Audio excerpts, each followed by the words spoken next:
Assalamualaikum warahmatullahi wabarakatuh. Ibrahim Al-Khawas adalah ulama sufi yang menggagas konsep tombo ati. Suatu ketika ia pergi ke Mekah dan bertemu dengan seorang pemuda misterius. Inilah kisahnya. Ibrahim Al-Khawas adalah ulama sufi yang hidup pada masa abad ke-3 Hijriah. Beliau adalah seorang tokoh pencetus nyanyian tombo ati yang hingga kini sering kita dengar. Hal ini sebagaimana yang tertulis di dalam kitab Al-Azkar Al-Nawawi. Imam Nawawi menyebutkan bahwa Al-Khawas lah orang yang mengucapkan dawaul qalb atau obat hati, yang sekarang biasa dikenal dengan istilah tombo ati. Selain menjadi penggagas dari lagu tombo ati, guru dari Ja'far Al-Khuldi dan Abu Bakar Ar-Razi ini juga adalah sosok teman dekat dari Al-Baghdadi. Jadi tak heran apabila beliau ahli dalam bidang sufistik, karena memang temannya saja adalah seorang sufi besar.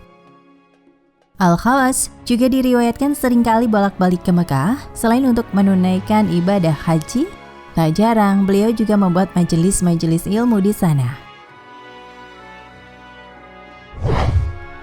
Di dalam kitab An-Nur fi Fadail Al-Ayam wa Asyuhur karya Ibnu Al-Jauzi, diceritakan pada suatu ketika saat Al-Khawas sedang menunaikan ibadah haji di Mekah seperti biasanya dan mengunjungi makam Nabi di Madinah.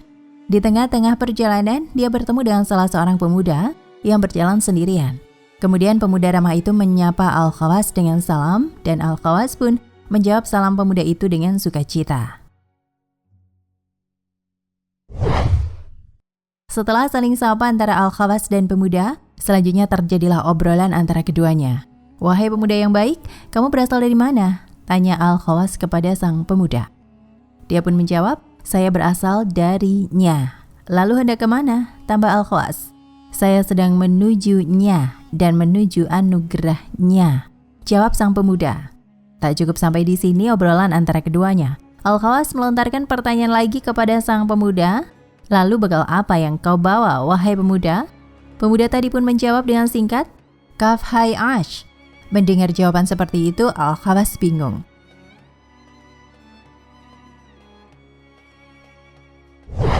Karena bingung dengan maksud dari jawaban Kaf hai ash yang dikatakan oleh sang pemuda, Al-Khawas pun minta penjelasan darinya, apa maksudnya. Sang pemuda menjawab pertanyaan Al-Khawas dan menjelaskan satu persatu maksud dari Kaf hai ash. Yang pertama adalah kaf, maksudnya Al-Kafi, yang maha mencukupi. Yang kedua adalah ha, maksudnya Al-Hadi, yang maha memberi petunjuk. Yang ketiga adalah ya, maksudnya adalah Al-Mu'awi, yang maha melindungi.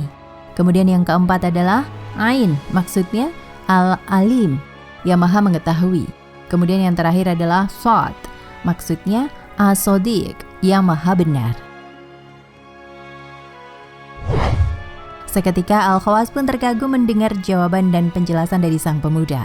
Sang pemuda tadi menjelaskan bahwasanya dirinya tidak membawa bekal sedikit pun dan tidak membutuhkan apapun dalam perjalanannya, karena dia sudah sangat merasa cukup dengan Tuhannya. Menurutnya, jika teman perjalanannya itu adalah zat yang maha mencukupi, maha memberi petunjuk, maha melindungi, maha mengetahui, dan maha benar, sudah sangat lebih dari sekedar cukup. Oleh karena itu, dia tidak perlu membawa bekal apapun dan tidak lagi membutuhkan hal lain. Jawaban ini juga bisa menjadi pelajaran untuk kita semua. Bahwasanya terkadang di saat-saat tertentu kita lalai dan lupa bahwa kita mempunyai Allah. Dan pada hakikatnya bukan hanya sekedar maha mencukupi, maha memberi petunjuk, maha melindungi, maha mengetahui, dan maha benar saja. Namun masih banyak lagi sifat maha yang lain dari Allah. Contoh kecil saja di saat pandemi seperti pada waktu itu. Mungkin beberapa di antara kita ada yang ketakutan tidak bisa makan karena tidak mempunyai makanan dan uang, yang pada akhirnya berputus asa dan melakukan hal-hal buruk, seperti mencuri contohnya. Padahal kita masih punya Allah, Tuhan yang maha mencukupi. Asal kita selalu yakin dan selalu ikhlas berserah diri kepadanya. Rezeki itu pasti akan sampai kepada kita, entah itu melalui para donatur atau bantuan-bantuan dari instansi tertentu dan pemerintah. Namun tetap saja, makom kita dengan pemuda dalam cerita tadi itu tidaklah sama. Mungkin pemuda yang bertemu dengan Al-Khawas tadi juga adalah seorang sufi, yang mana dalam kehidupannya memang sudah sama sekali tidak bergantung dengan perkara duniawi sedikit pun. Namun kita tidak dapat dipungkiri adalah manusia awam yang tak mungkin melakukan perjalanan jauh tanpa bekal sedikit pun, seperti pemuda dalam cerita tadi. Tetap saja yang namanya orang awam seperti kita harus berusaha terlebih dahulu, harus ada kasab yang kita lakukan. Karena sebagaimana yang ada di dalam kitab Al-Hikam, makom tajrid dan makom asbab memang sangat berbeda dan tidak bisa disamakan atau dipukul rata. Wallahu a'lam bishawab.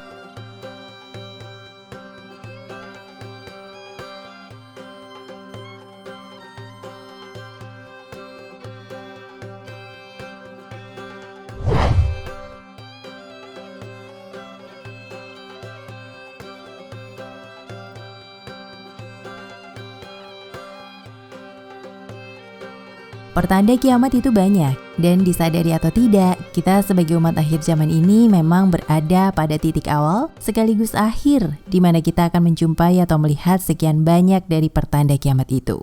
Baik pertanda-pertanda kecil hingga pertanda besar. Ada satu hadis menarik di antara pertanda kiamat. Dari hadis Anas bin Malik radhiyallahu anhu yang diriwayatkan dalam hadis Sahih Muslim. Nabi SAW bersabda, "Tidaklah akan terjadi kiamat melainkan hanya akan tersisa satu orang di atas muka bumi yang berzikir Allah, Allah."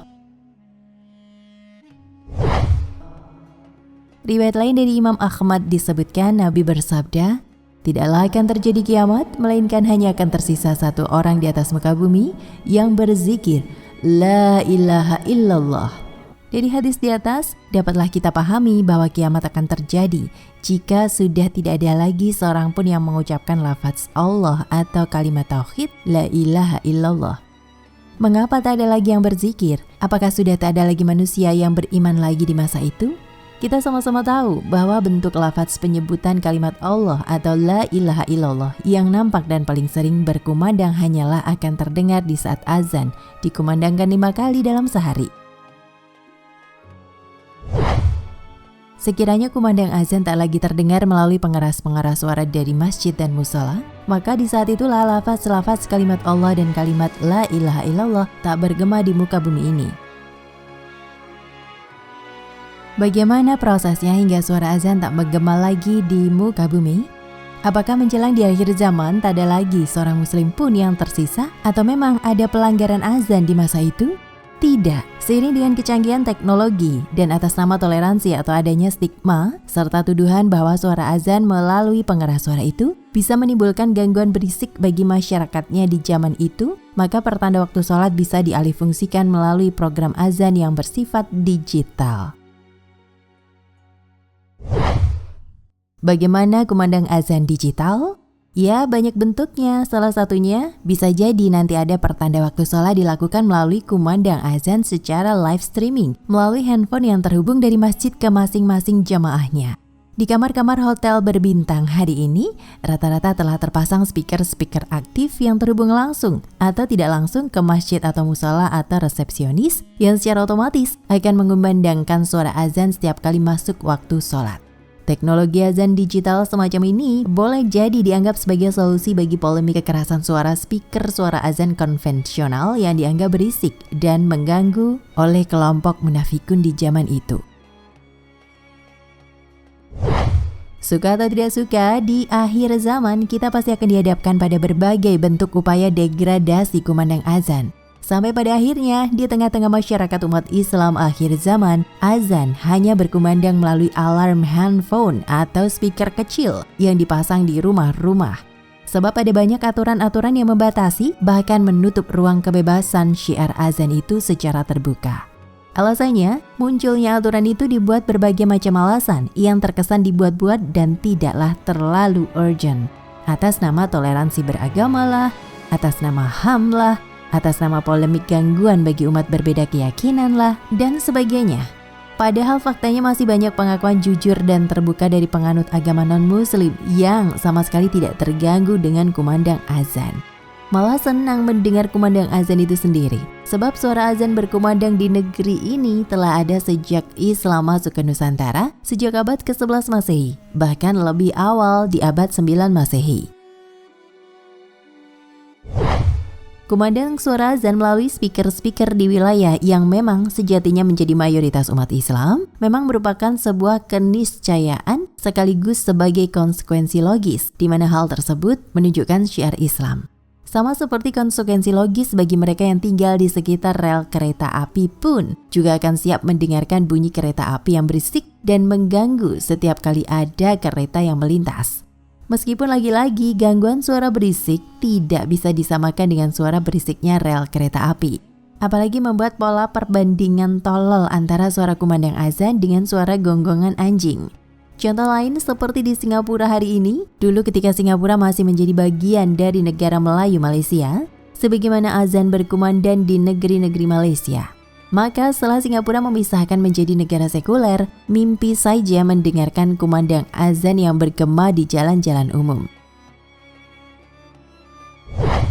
Turki pun pernah mengalami masa-masa menyedihkan ketika Kemal Atatürk berambisi mengubah haluan negara kekhalifahan Islam Turki Utsmani menjadi negara sekuleris. Hal pertama kali yang dilakukan adalah melarang penggunaan azan dalam bahasa Arab dan digantikan ke dalam bahasa Turki. Bagi mereka yang tampil sebagai pendukung kebijakan pengurangan volume suara azan, tentu mereka akan berbagi dalil dan alasan mencari-cari pembenaran dengan merujuk pada kebijakan negara-negara lain yang mengatur kebijakan penggunaan speaker atau corong mic dalam perihal kumandang azan. Dari poster yang mereka buat dan propagandakan, nampak ada beberapa negara yang melakukan pembatasan kumandang azan, seperti yang terjadi di Arab Saudi misalnya.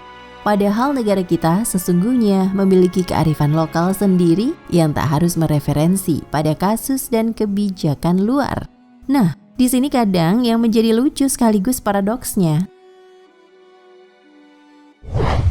Giliran terkait kebijakan pengaturan kumandang azan merujuk pada negara Arab Saudi, tapi giliran persoalan keislaman lainnya yang merujuk pada negara Arab akan dibilang itu budaya Arab. Sangat membingungkan, bukan? Kembali pada tajuk utama di atas bahwa fenomena menjelang akhir zaman di mana kiamat pasti akan berlaku ketika sudah tak lagi terdengar orang yang mengumandangkan kalimat Allah atau La ilaha illallah. Apakah berkaitan dengan upaya pembatasan atau pengurangan kumandang azan dalam berbagai bentuk dan upaya degradasi syiar Islam itu sendiri? Nah, pemirsa Ensiklopedia Al-Fatih, sampai di sini perjumpaan kita kali ini. Semoga menginspirasi.